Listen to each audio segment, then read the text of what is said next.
Biz Günel Məmmədovanın yanına gəlməyimizə çox şad olduq.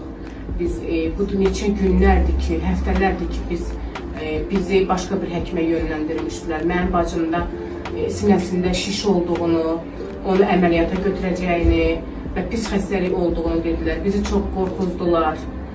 Əməliyyat, yəni pis keçəcəyi, ondan sonra sinəsində nə bilim şaxələndiyini, bütün hər şeyi bizə, yəni hər şeyi xəstənin üzünə qarşı dedilər. Bizi, mənim bacımı demək olar ki, öldürmüşdülər o həkimlər.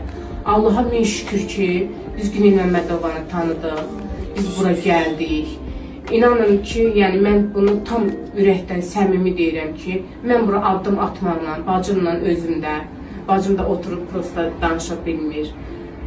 Bura gəlməklə, içəri girməklə Günel Məmmədovanın özü bizi çox gözəl qarşıladı. Allah sizdən razı olsun. Bizə ümid verdiniz, Allah da sizə ümid versin.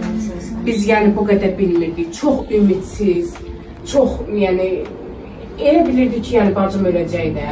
Üç övladı var. Allah korusun. Hə. İnanın Allaha ki, biz çox ümidsiz vəziyyətdə bura gəlmişdik. Min şükür ki, sizi tanımışam.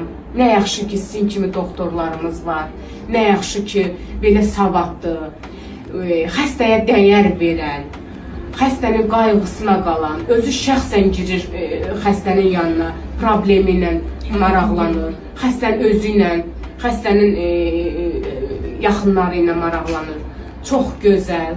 Günel doktor, sizə bir daha təşəkkür edirəm. Allah sizdən razı olsun. Yaxşı ki, sizi tanımışam. İnşallah ki, əliniz bizə düşərli, bacıma düşərli olar.